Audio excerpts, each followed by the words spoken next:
Christian, so nice to be on your boat and looking forward to your story about how you built the boat.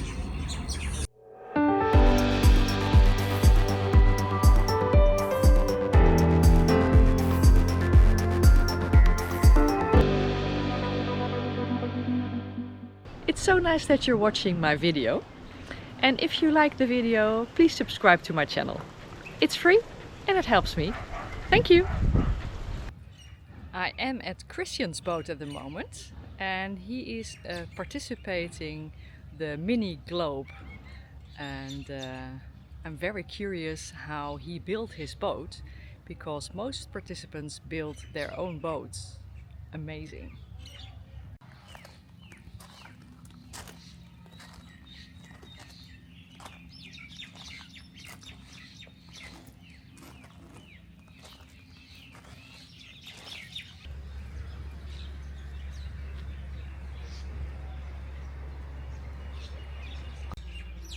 Hi, Christian. Hi, Jacqueline. Nice that you invited me on your boat, and I'm so curious how you built your boat, because I hear that the Globe Mini people, most of them build their own boats. So I'm very curious to see what you did and if you want to tell me something about it. Yeah, thank you for coming. So we're here on ARGO, that's hull number 103, and yeah, I built the boat from scratch. And wow. Yeah, and I hear people say, well, I don't have boat building experience, and I say, what did you do? Did you look at YouTube? Or, you know, and there was there's a blueprint and a WhatsApp group, but I have the impression, because we already talked a bit, that you have some more background on boat building. Yeah, for boat building is maybe a little bit family related, because my father built all his boats himself. Wow. And but I never built a boat before. I dreamed of building a boat a lot. In my childhood, in my youth, or building dinghies, but it never happened. Yeah. And so this was the first one, but I've learned carpenter in the previous life, and that helped a bit. That helped also, yeah. So how is it like to sail a mini? The boat is really light, and you feel every tiny little wind wave, and it moves around so much. Yeah. So that's the challenging part about sailing the boat. The 580 goes really well downwind, and but upwind depends on the conditions. Yeah, if there's a steep short wave, then just stops the boat, and you get thrown around depending on the conditions, and that is for me really challenging. Well, if we can start with the specifics about your boat, because you build the boat yourself, so probably you tailor it a bit to your own needs. Yeah, I did. So the plans are basic. It's like one design class. There are only a few things that we are allowed to modify, and you're right that I try to modify them as much as possible to my needs, or even deck layout. And we're inside. This is quite spacious. Yeah, it's quite roomy for a tiny little boat. Yes. Yeah, it looks so small from the outside, but it might appear even a bit bigger because I made some modifications. Yeah, I think it does, because I was on another boat before and it looked a bit smaller. You were maybe sitting a bit higher on the other boat. Yeah. Because that was one thing that I did. I lowered the bunk sides for 8 centimeters. Yeah. Yeah, talking about the construction. You like the bubble? Yeah, I like the bubble. Yeah. Yeah, I love it. Great. Yeah. The principle is it's wooden frames, and the wooden frames are about every meter. Yeah. We've got a main bulkhead here, which has to be watertight. We basically get 3 compartments which give enough buoyancy just in case. So it's more like a survival capsule with sails. Yeah. And really, really strong. And the frames are made from solid timber. Yeah, you start building the frames, and then you set up the frames on a jig, and then you continue with the stringers. So you make all the notches here and put on the stringers. But I had a nice technique with just a point in the front and the back of the boat, where I lifted it up so I could turn it with one finger, and even turned the boat for applying my silicone wrapping as an anti-foul. Oh, yeah. And I did, like I said, a few modifications, like the handles here. Usually the structure has to support the handles, and I laminated all these wooden parts that go right up to the front where the baby stays attached, and made them as a handle, but they are now integrated in the structure and make the boat even stiffer and stronger, because I'm quite heavy, and when I walk around on the boat I don't want the deck to bend. It's only 8 millimeters of plywood and 1 kilo of fiberglass, so that's almost nothing. So how heavy is the boat? The boat, the hull itself, without all the installations, without hatches, only paint was on, is 600 kilos flat. And there are boats in the fleet. They are 130 kilos lighter. Wow. So that's quite a lot. But I feel maybe a little bit more like home, using some teak inside. It's really beautiful. And and I did some reinforcements for sure. Stiffened out the cockpit floor, that if in case I have to jump in the cockpit, which happens all the time when you're at sea, I don't want that to swing out. The sails are one design.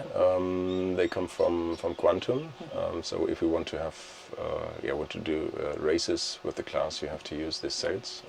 They're quite good. I've got green sails, because green is the only color you don't have on an ocean. You've got every shade of every color, but no green. And do you have a roller furler?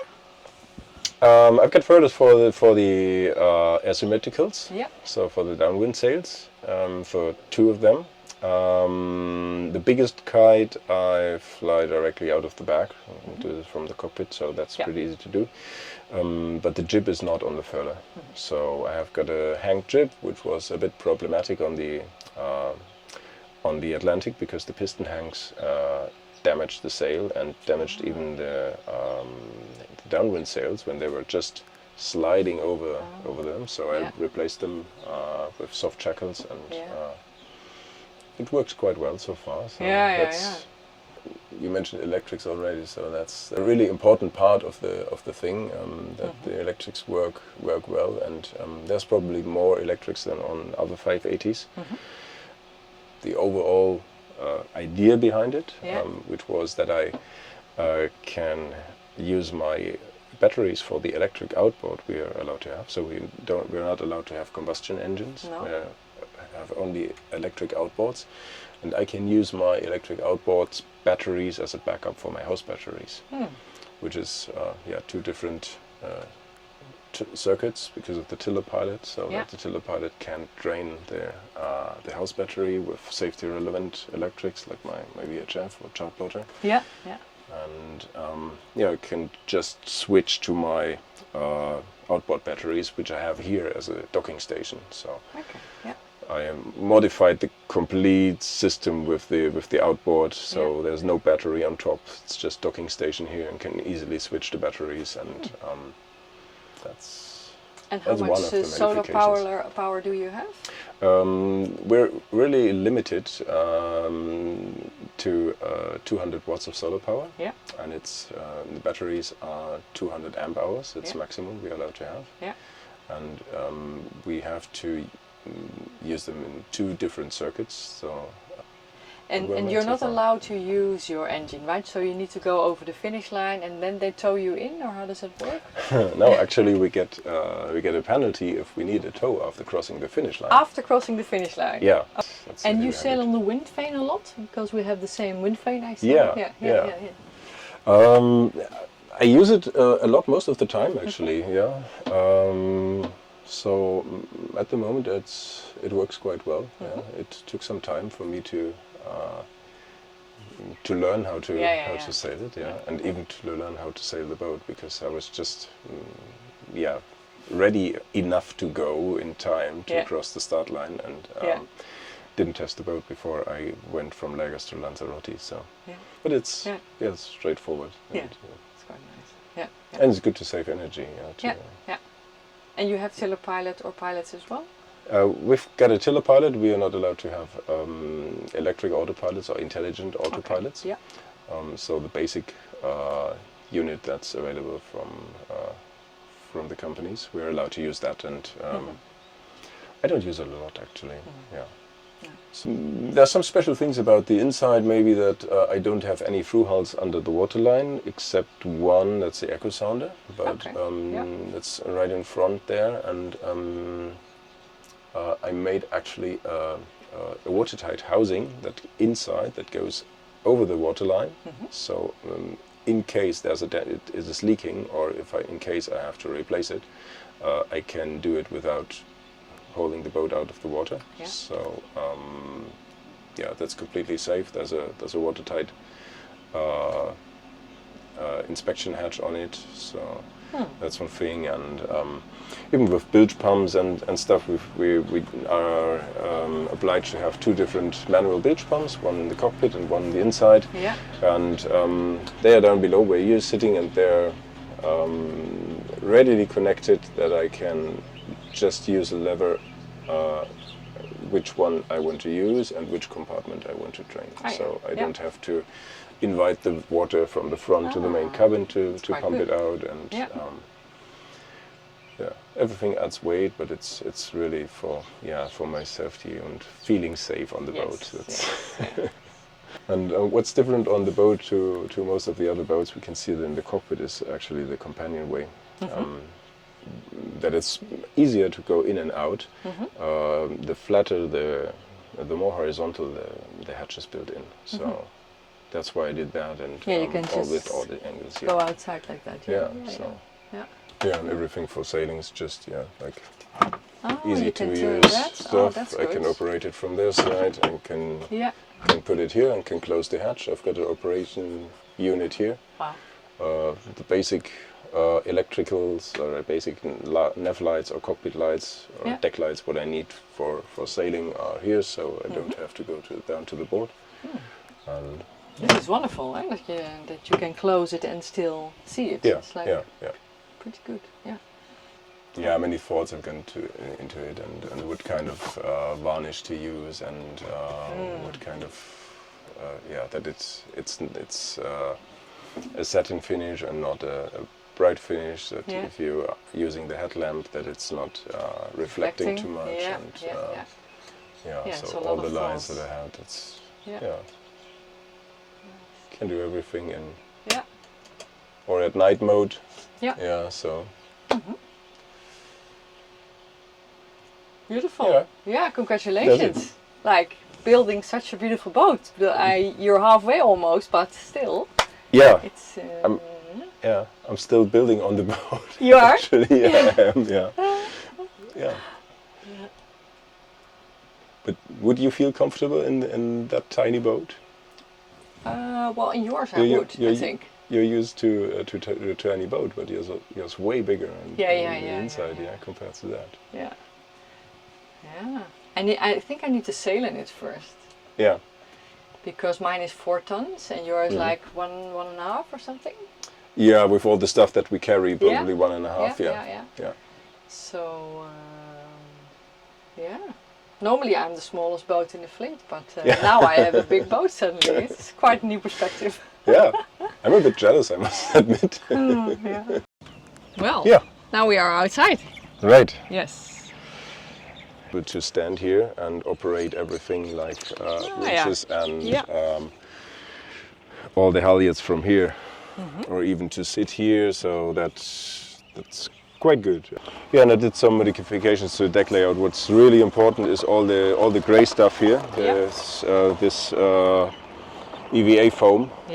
That's super non-skid, and it's really good. And for the deck layout, I wanted to have a little bit of pathway here where there are less lines, not the lines spread over the whole width of the deck. So I got some fair leads, put aluminium plates on it, and then mounted beautiful. these Spin locks. right, Yeah. and so they're on top of each other, and it works pretty good. We talked about solar power earlier, that we Yeah. are limited to 200 watts of solar power, and I mounted them on these posts here on the push pit, and they are very easy to release, so I can just unplug it here. Yeah.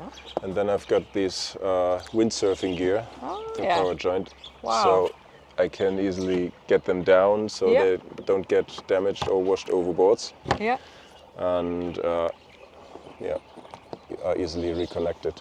So that worked out pretty well. Yeah. And of course, of the power joint there, Yeah. I can You can turn it everywhere. orientate it to the sun, and Yeah. that worked pretty good so far. Thank you for showing me around and explaining welcome, how you Jacqueline. build Very the boat, welcome. because it's I guess like if we would spend here another day or two, you could tell me more and more details. There are lots. There are because lots. there are Yeah. lots. But Yeah. just explaining the basic and showing also the inside and how it works is really, really beautiful. So thanks a lot. Thank you very much. Yeah. I enjoyed building the boat, and it took some time, but most of the things that I imagined could be helpful worked out, Yeah. and so Yeah. pretty happy with the result, and that's why I'm still going. Thank you so much for watching my video. If you like my video, please subscribe to my channel. It's free and it helps me.